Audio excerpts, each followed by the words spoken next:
See, it's shape of its head, and then its pupils are circular. So that's how you know it's not venomous.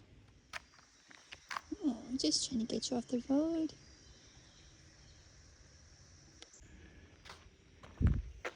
I don't want to. Yeah, it wants to get me. Is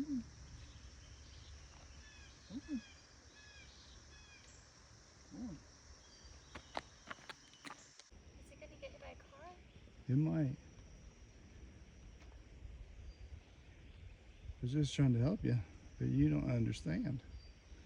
There you go. It's your best friend. Gets rid of those things you're scared of. I kept it safe from getting hit by a car.